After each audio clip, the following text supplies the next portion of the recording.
From FXB, Fox TV, the News 13 Network presents Fox Morning News. Good morning and thank you for joining us. I'm Adriana Cotero. Myrtle Beach Fire and police crews responding to a fire at the abandoned Sea Gypsy Inn on North Ocean Boulevard just before 10 Sunday morning. With the weekend's extreme heat warning, Myrtle Beach Fire crews fought the fire in almost 100-degree temperatures, and just before 12:30 Sunday afternoon, firefighters put out the building's last few embers before leaving the scene. We spoke to the Sea Gypsy Inn's night watchman, who says this fire wasn't too surprising because the property next door had a fire a few months ago. He told us he'll do whatever he can to keep visitors and residents in the area safe. I'll be through here, for the next couple of nights and throughout the day yet today to, keep checking and make sure no embers burn up or anything else like that. Because, it's Myrtle Beach vacation area. You got kids and everything else. You don't want somebody to be walking by and an ember pop up and, hit somebody. We don't know the cause of the fire, but the Myrtle Beach Fire Department is investigating. You can count on Fox Morning News for updates. And the partner of a Conway man who was murdered by his coworker Nacho Hippo in 2022 is suing the restaurant in a wrongful death claim. Quentin Johnson was shot and killed at the North Myrtle Beach restaurant on July 28th of 2022 by LaFrida Todd. Johnson's girlfriend, Latoya Willard, named the restaurant, its ownership group, and 10 others in her complaint filed Thursday.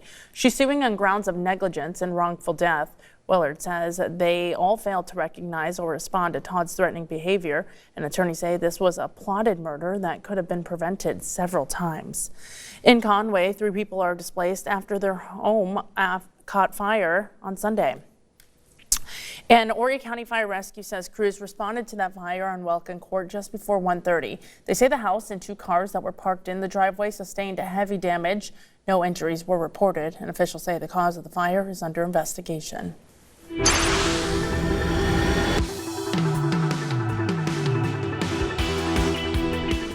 The time now is 7:02. Happy Monday and happy first day of school to a couple of students in only a few school districts across the PD. It's not widespread for everyone. Horry County's not back just yet, but Marlboro County schools, along with Florence District 1, are going to be having a very hot first day of school.